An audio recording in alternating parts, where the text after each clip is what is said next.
Hey, Annissa Coy here with Firehouse Education and this week's Ask Annissa video column. And this week, as you can probably tell, I'm not alone on camera. I have the ever handsome Mr. Coy here with me. And today is actually kind of a serious topic, you guys, that we want to talk to you about. It is January 26th, Sunday today, the filming of this. And we want to talk to you about what is turning out to be the largest national disaster in our natural disaster, excuse me, in the history of the United States. And that is the fires that are going on in Southern California right now. Now, there's two fires in particular that are happening, the Palisades fire and let me see, do you remember, Kevin? Oh, the Eaton fire and the Palisades fire. And these statistics on this, you guys, is extraordinary and overwhelming. I want to share those with you now. And the purpose of us coming on and doing this video is, as you can imagine, our cell phones and our emails have been blowing up for the past couple of weeks. And we are coaching and teaching with a lot of companies that are boots on the ground right now. We just really wanted to reach out because there has been a ton of really great, amazing questions that people have been asking, and we want to get as much help out there as we can. And you know, when you're responding to a cat loss situation like the hurricanes that a lot of us are used to responding to, it's very different when you're responding to a wildfire and this kind of scenario. So we felt it was really important to give you guys some real key information today. What I want to do first is I want to share these stats with you, okay? So right now, as of January 25th, there have been over 200,000 people evacuated because of those two fires. Unfortunately, there are 28 deaths because of the fires. More than 57,000 acres have burned, and there's over 16,000 structures that are damaged and or destroyed. And I want to point out that that doesn't include the structures that maybe have smoke contamination and intrusion that no one even knows about right now. Okay, there's also estimated to be 250 to 275 billion dollars in damage on these fires so far, and they're not out. They are not contained. At this time. Again, these stats are all from January 25th, so that was from yesterday and the latest available. And Kevin, how much is our industry normal on an annual basis as far as the dollar revenue? Well, that's already exceeded our annual nationwide cost of insurance of all types damages.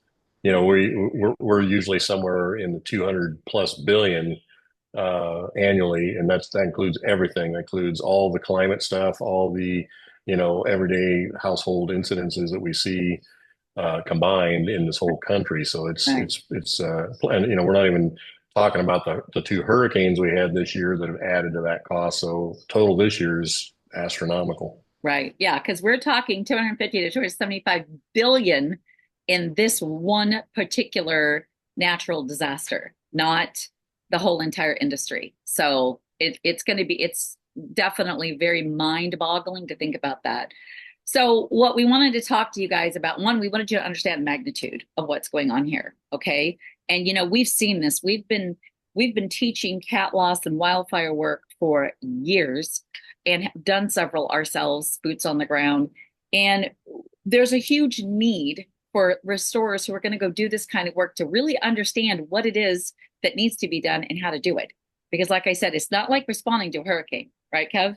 It's not going in after, tornadoes touchdown and things like that. And I think what makes it so unique and different is that there's actual damage and contamination that's done that you literally cannot see unless you properly know how to test and source out the level of contamination. So there's some tricky things here, okay? And there are three key areas that we want to cover with you today, all right? One is we want you to be very clear and ask yourself these questions. One, what type of work are you going to do? Because there are a few kinds that you're going to be dealing with things, right? Content, structure, so on. Um, how how do you properly assess the scope of work that needs to be done when you are dealing with each individual type of a structure, whether it's a house or a commercial building? And importantly, guys, how are you going to get paid? All right. Um, and each of these topics are kind of there's quite a bit to cover. So what we're going to do is we're going to break this video up. We're going to do a 3-part series. All right, and we're going to cover each one of these so that you can get real in depth with each one, or we can with you. Okay. So first off, we're going to talk about what type of work are you going to do? Do you know what that is? Kevin, talk a little bit about like what kind of work do we do when we go out and do wildfires? Right. So our industry has a spectrum of services that we can have. We could be a complete services operation where we do the entire project, A to Z. And then there's a lot of uh, parts and pieces that we can specialize in. And so, some people may specialize in the reconstruction side of the project. Others might do the abatement only, where they're going in and doing the decontamination. Mm. Um, and that would break into two sections, one being the structure, and then the other being the contents of the home. And then subcategorically, we have the exterior of the structure and the interior of the structure, as well as the contents, which can be broken down into hard and soft goods. And so each and every one of those can be a separate service or process unto itself, if not combined by one full service operation. So it depends on, what part of the industry you're specializing in. And each one is a specialty unto itself Right. and requires certain skill sets and equipment and processes. Well, and resources, right, Kevin? Because if you have a crew of, say, 5 people or 7 people or 30 people that you're going to go respond, that's going to mean you've got a different ability to maybe handle not only soft contents, but which is like the laundry, okay, for those who Mm-hmm. aren't aware, and hard Right. contents, right? So, as a general rule, you are going to be handling the content decontamination as well as structure decontamination. Structure decontamination is the what a lot of people, and we have in the past referred to as cleaning the structure, but really you're decontaminating. So I want you to really be aware of the language you're using with this. But structure decontamination and hard contents decontamination in our experience is the minimal you're going to need to do. Okay. Doesn't mean you have to do demo. Doesn't mean you have to do rebuild. Doesn't mean you have to paint the walls if that needs to be done. That could be passed on to a contractor or some other restoration companies that's going to handle all of those parts and pieces. You can do Mm-hmm. hard contents and not do soft contents. Okay. Some companies just do soft contents. All they do is the laundry services. So you need to decide, what are my resources? How many people do I have? How much bankroll do I have? Because that'll matter as to how much you're potentially going to do. And then what's my equipment? What are my resources, supplies, materials, subcontractors that you may have lined up to help you, that sort of thing. Okay. Right. So it's just really important to understand the level of the different types of work. So we've got the soft goods we talked about, right, Kev? So Mm-hmm. so that's the laundry. Okay.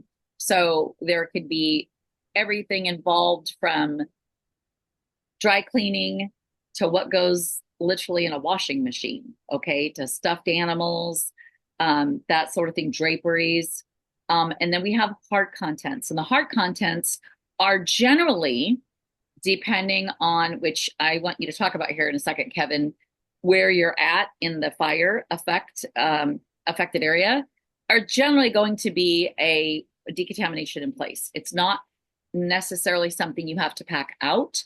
So that's also something to think about, right? You can do more with less resources if you're not having to pack out a house, right? And then we've got the structure decontamination and or cleaning.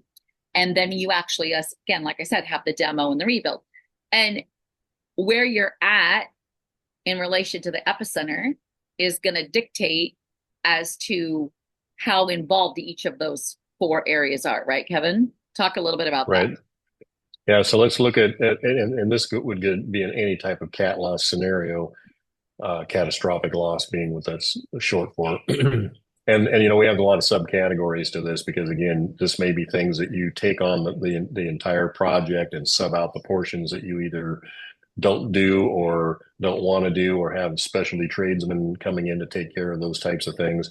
So for instance, if you were cleaning the structure, you may not be have the equipment and the skill sets to do the HVAC system.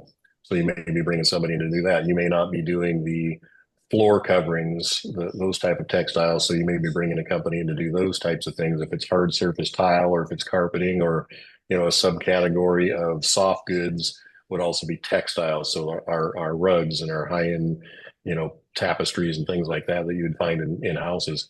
Right.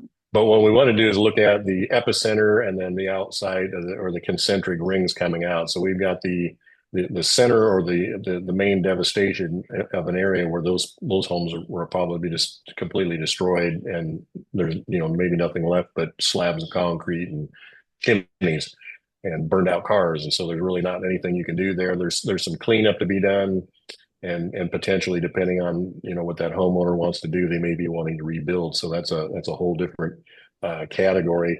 And I'm going to add that in this particular scenario, we are dealing with the state of California, and that is very relevant and significant because in all the teaching we've been doing for decades, we always refer to the United States and then the state of California because the regulatory environment in there is probably the toughest of any part of the country, and you do need to be able to be compliant in those areas so you don't get yourself in trouble. And that's another part of a conversation we'll get into later. Just bear that in mind. So the concentric rings out from the epicenter, as we get further away from that total devastation area, we're going to get into some damages, varying amounts of damage, actual structure damage. And then as we get further out, we pick another ring out. We get into maybe areas where there's a lot of smoke and outside damage, but not necessarily inside damage. And then again, farther out into that next concentric ring, we're looking at areas that have a lot of smoke damage and residue. So they're dealing with odor and residue and those abatements either externally or internally. As we get further away, again, we're getting lighter and lighter. Not to say that there isn't abatement that needs to be done in every one of those areas, but just understand and pick the level of cleaning or abating and decontamination that you're capable of with your crew and your resources and your skill sets. Right, right. Yeah, because in some of those areas that are closer to that epicenter, you might actually have black walls that you're dealing with, right? Scorching. Oftentimes what we will see is that you walk in and we're going to talk about this in our next video in great detail, but you can walk into the structure and not see a thing and not even realize from a visual inspection that there's anything wrong in the house. Like it's crazy. Right.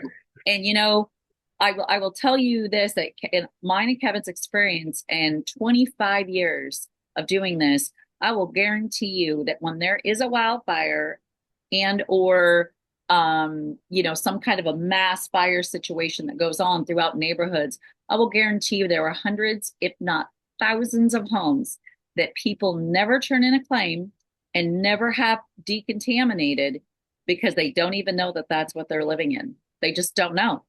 And I don't know if over time, maybe it dissipates and, they can't tell their house stinks inside because it stinks everywhere, right?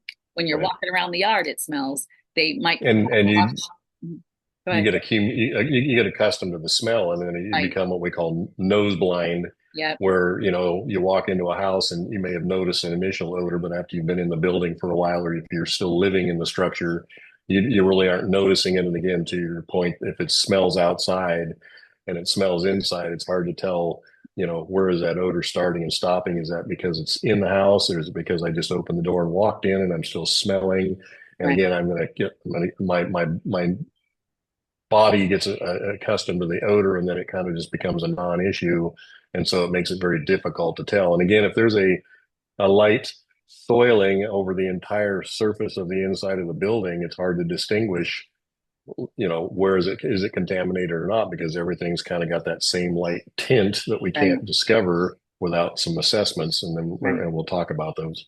Right, exactly. Exactly. And there's kind of a balance here, guys, right? Like, so even if, like, let's say it's a hurricane that goes through, if we got 2 feet of water in a neighborhood, the 2 feet of water kind of has to recede before we can go in and start, right?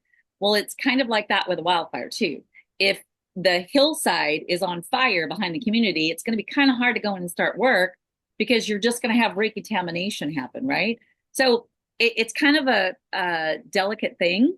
And It's sometimes, also a safety issue. oh yeah, yeah, But totally. I'm sure there's neighborhoods that you're not even allowed to get into because I'm they're positive. Yeah, concerned with security and safety and there. looting, and again, Yes, we don't, if the fire, if the wind direction changed, you could push the fire back the other right, direction. So until it's well out of the area and they've deemed it safe to right, re-enter, you're right. going to have to wait on those structures. Absolutely. There are homeowners right now that still can't even get into their own homes. So that being said, you just have to understand that your outside environment you have to take into play as well. Okay. So if you don't have the kind of resources to handle a job that's more intense because you're closer to the epicenter, trust me, there are tons of jobs that are out there on those outer edges that need help, that need people to come and do the milder, if you will, decontamination processes that need to happen in those homes. Okay. So, Yeah, and it could literally, I mean, they talked about 16 some odd thousand destroyed structures, but there's untold thousands oh, of contaminated and structures that need abating that we haven't even been able to get a in number on yet. in that population, Kevin, in that demographic, I will guarantee you there is a few 100,000 structures that need help. I mean, they need contractors, restoration, certified people that can come in and know what they're doing and are trained properly how to handle this. Desperately needed in California. So that is the first thing we wanted to go over with you guys, right?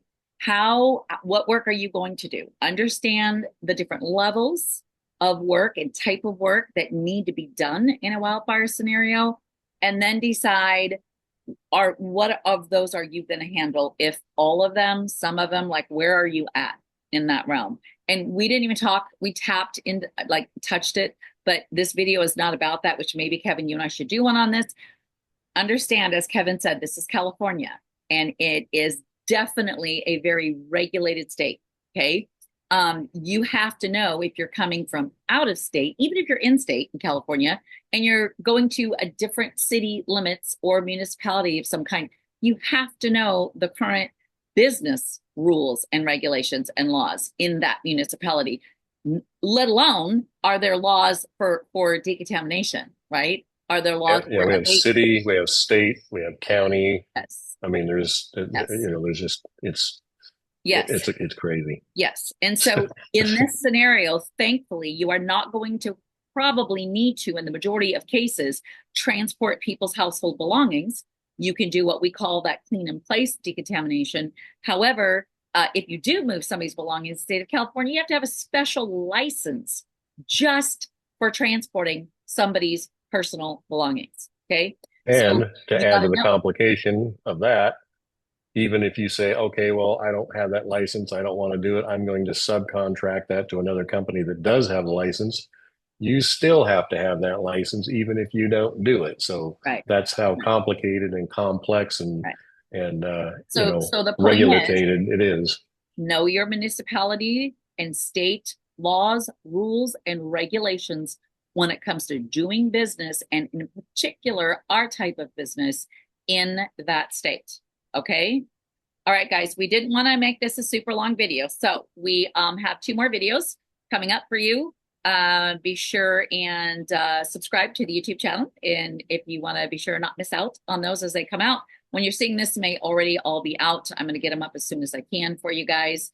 Also, if you're watching this on our magonline.com, be sure that you are subscribed there and comment below if there is a question or a topic you would like us to cover for the wildfire situation in particular, but really any restoration question or topic that you would like.